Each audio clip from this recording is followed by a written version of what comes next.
¿Qué tal? Sean todos bienvenidos a una nueva edición de Historias Innecesarias. ¿Cómo les va?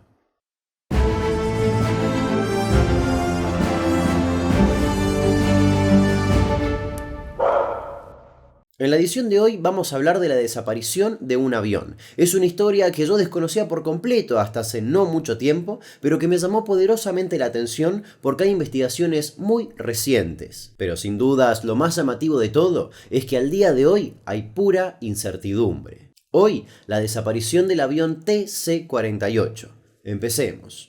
El avión era un Douglas DC-4 matrícula TC-48 que tenía como tarea transportar a los cadetes egresados de la Escuela de Aviación Militar. Despegó desde el Palomar el 31 de octubre de 1965, con una tripulación integrada por 9 miembros, a los que se le sumaban 5 oficiales y 54 cadetes, un total de 68 personas. El vuelo era una instrucción que los llevaría por diferentes escalas hasta llegar a los Estados Unidos. No estaban solos. A esa aeronave la acompañaba otro Douglas DC-4, pero con matrícula T-43. En ese segundo avión transportaban el resto de la promoción de egresados. El comandante era Mario Nelo Zurro, quien el día del despegue se despidió de Regina, su hija de 8 años en ese entonces, y de su esposa, Clyde. El segundo piloto a bordo del TC-48 era Esteban Viverti, quien también se despidió de su hija Cecilia. Ese domingo los aviones volaron al aeropuerto mendocino del Plumerillo. En la provincia se encontraba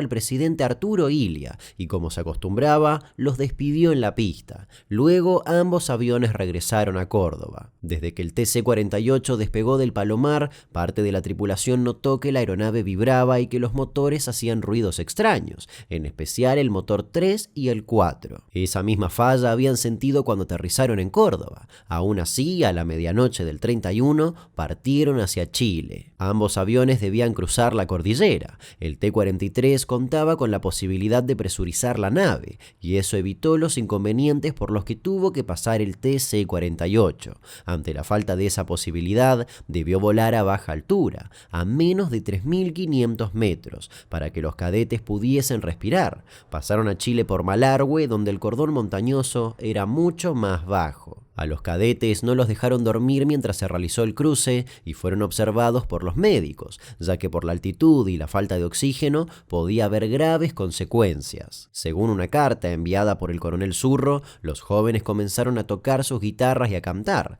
Estaban felices. Él pensaba enumerar varias cartas, una por una, para contarle a su familia todo el viaje. Lamentablemente, esa sería la primera y única carta. Cuando llegaron a Antofagasta, realizaron una escala técnica. Se demoraron 2 horas más de lo previsto porque a los mecánicos se les complicó la reparación de 2 motores del lado derecho. Permanecieron en Lima y el 2 de noviembre volaron a Panamá, con una nueva escala técnica, esta vez en Guayaquil. El miércoles 3 debían cubrir la base aérea de Howard en Panamá y el aeropuerto de San Salvador en El Salvador. Y digo debían porque nunca llegaron a destino. El pronóstico indicaba turbulencia severa, fuertes lluvias y visibilidad muy limitada.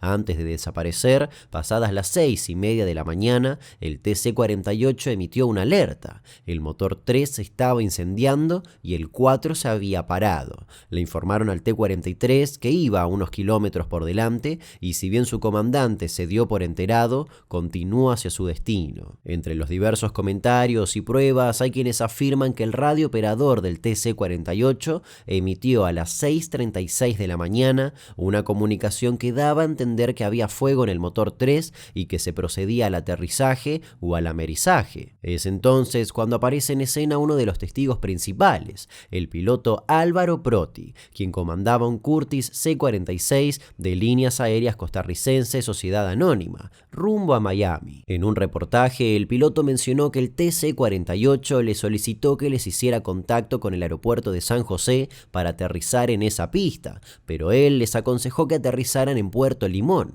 ya que para aterrizar en San José el avión debía bajar unos 4.000 pies y las montañas que rodeaban a la ciudad eran muy altas. El piloto dijo que quien se estaba comunicando con él le dijo que iba a comunicar la sugerencia al comandante de la nave. También le comentó que tenían el control del avión y que estaban combatiendo el fuego en el motor. Luego perdieron contacto. La reflexión de Proti es que había 2 posibilidades. Si viraron hacia la derecha, sobre el ala que no tenía propulsión, avión cayeron al agua. Si siguieron la ruta que los llevaba a Limón, cayeron sobre la tierra. La última comunicación fue a las 7:05, cuando el TC-48 informó que sobrevolaba Bocas del Toro, con rumbo hacia la pista de Puerto Limón, donde ya se había declarado la emergencia. Hacia el lugar también se dirigían los bomberos y ambulancias a la espera del avión, pero jamás llegó. Un reporte extraoficial aseguraba que el TC-43 recibió la última comunicación donde se informaba que el TC-48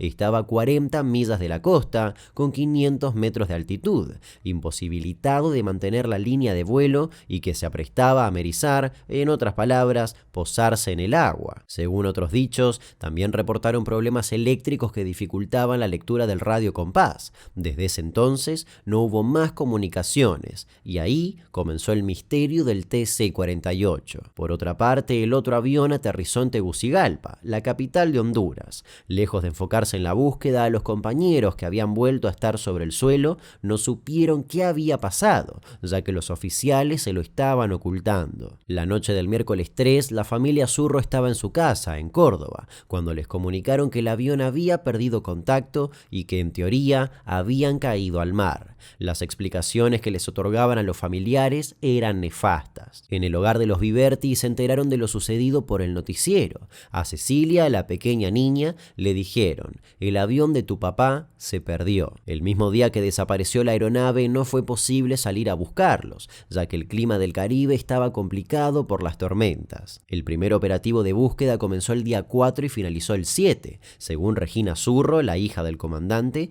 las autoridades argentinas habían informado a los familiares de las víctimas que daban por desaparecido al avión en el mar y que sus ocupantes habían sido devorados por los tiburones. En total habían desaparecido 68 personas, 54 cadetes, 5 oficiales y los 9 miembros de la tripulación. El 16 de noviembre de 1966 salió a la luz un informe de la Fuerza Aérea Argentina, donde se hablaba del avión TC-48, ratificando que la aeronave había caído al mar y que pese a las investigaciones realizadas, no encontraron elementos concluyentes que hagan suponer que sufrió otra suerte. Quien se encargó de escribir ese archivo fue el comandante en jefe de la Fuerza Aérea, el brigadier general Adolfo Teodoro Álvarez, y al día de hoy todavía sigue teniendo vigencia. Luego, a los familiares les dijeron que en las búsquedas se habían recuperado del mar botes salvavidas verdes, chalecos salvavidas, algunas gorras y un documento. Pero nada de eso era verdad,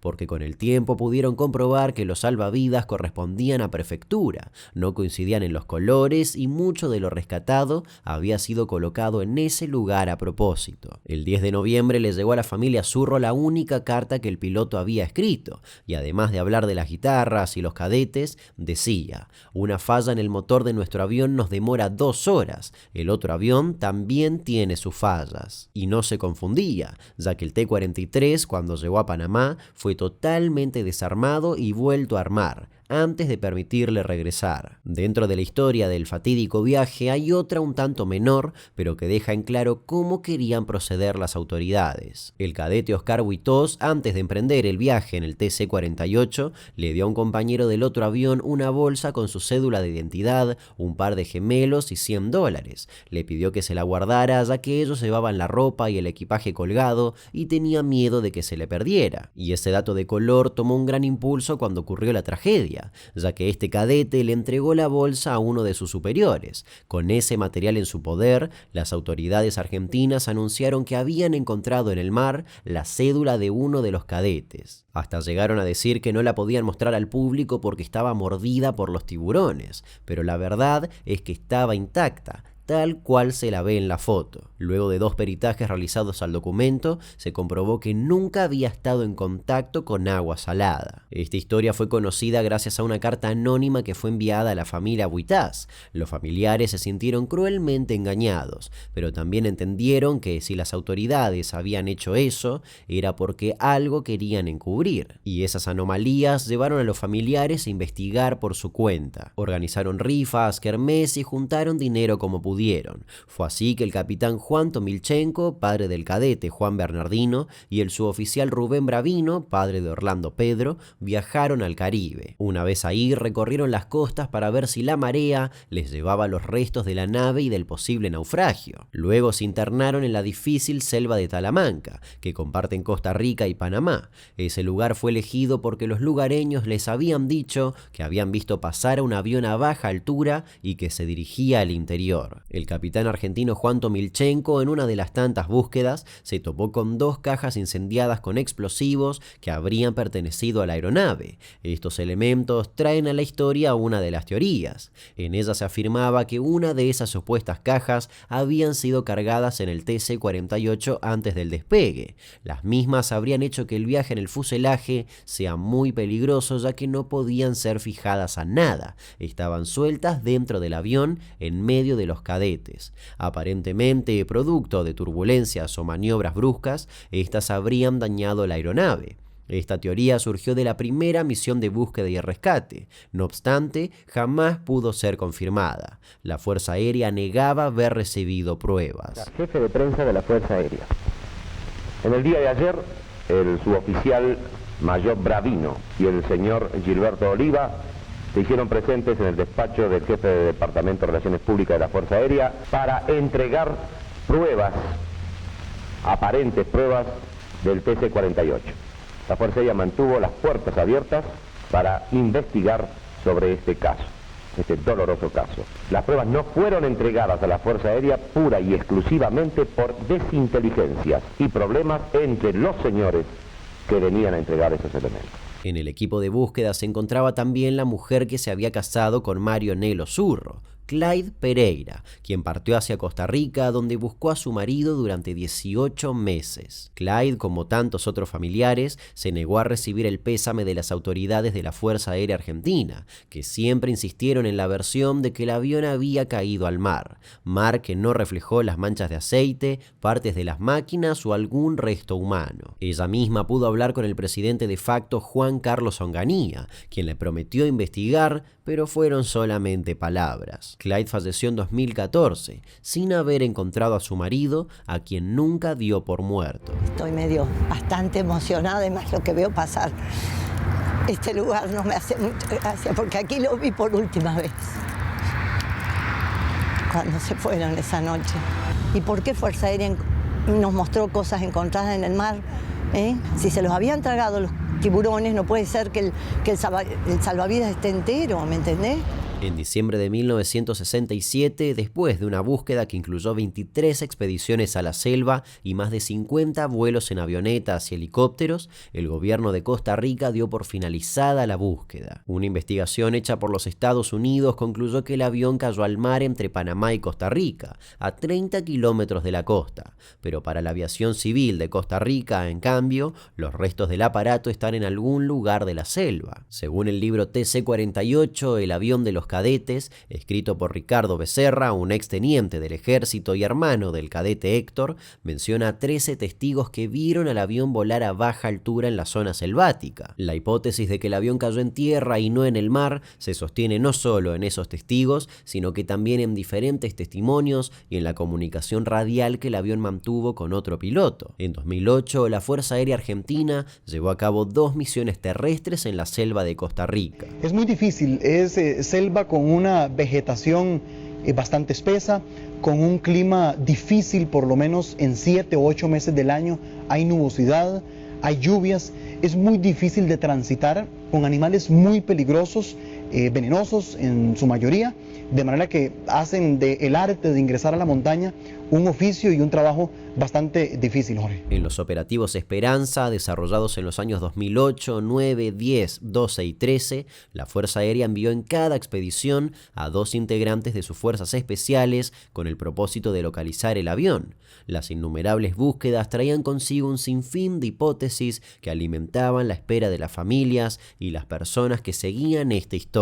Entre ellas estuvo la versión de 1967 del diario La República de Costa Rica, Rica, donde decían que los desaparecidos habían sido tomados prisioneros por una tribu indígena. Años posteriores, varios medios periodísticos intentaron hallar los restos del avión plateado y celeste, pero la búsqueda no fue satisfactoria. A lo largo de los años aparecieron hallazgos fallidos y cientos de mentiras. Se llegó a comunicar en el diario La Prensa Libre que en la supuesta zona del accidente había un pueblo fantasma donde vivirían los sobrevivientes. En ese mismo diario afirmaron haber encontrado un árbol con un grabado de un avión de 4 motores, pero nunca hubo certezas de estos hallazgos. Los familiares testificaron sobre las condiciones del avión, diciendo que no estaba en buen estado, y ahí fue cuando se dijo que tenía agujeros que debían ser tapados con estopa. Entre las hipótesis más habladas de las familias de las víctimas indicaban que tras caer en la selva, el avión podría haber sido saqueado por indígenas que luego mataron a los sobrevivientes para ocultar su delito. Así fue como la Fuerza Aérea Argentina siguió buscando los restos del avión.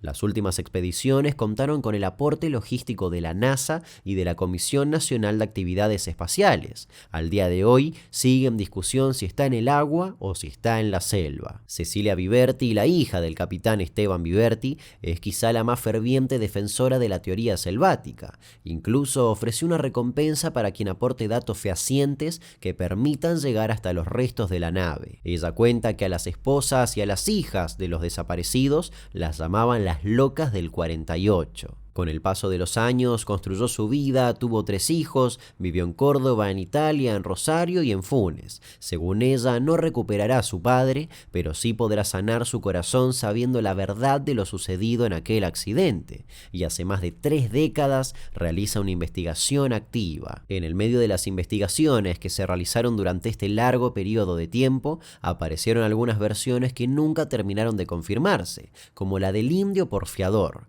un indígena que aseguraba que había encontrado partes del aparato y que mató a algunos cadetes que sobrevivieron al impacto de la caída para robar sus pertenencias. Para Cecilia, este es el punto por el cual se elevaron las esperanzas por encontrar la verdad. Según ella, el dato del indio permitió encontrar, con tecnología utilizada, que hay 7 anomalías en esa zona en cuestión, y la tribu de los indígenas está ubicada a 5 kilómetros de donde posiblemente cayó el avión. Además, existe una zona que fue declarada sagrada por los indios y no se puede acceder. Su cometido viene desde hace más de 30 años. Comenzó con financiaciones personales, investigación en Centroamérica y ha compartido con exploradores e investigadores sus valiosos datos, testimonios y documentaciones. En Suiza, la asociación Missing Aero trabaja de forma independiente desde 2017 para la búsqueda de aviones perdidos. El TC-48 es una de las 6 misiones emprendidas para desarrollar nuevos útiles y métodos de búsqueda.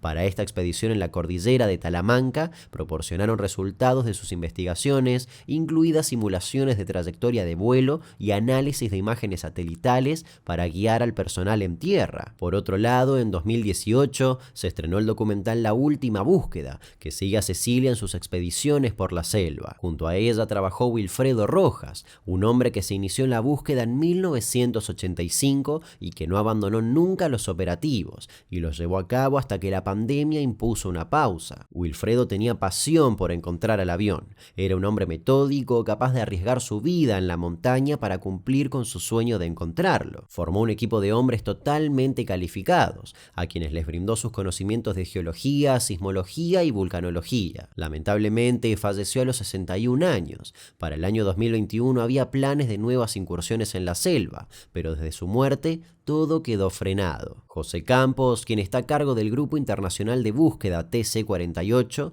asegura que después de tantos años de tratar de encontrarlo sin llegar a un final positivo, solamente regresarían a Talamanca si apareciera una foto, un video o alguna parte del avión. Según él, aún queda una última oportunidad de encontrarlo. Nos reencontramos en la próxima edición de Historias Innecesarias. Te invito a dejar un like, un comentario y a suscribirte a este canal en caso de que no lo estés. Cualquier novedad respecto a este caso voy a estar dejando una actualización en los comentarios. Hasta luego.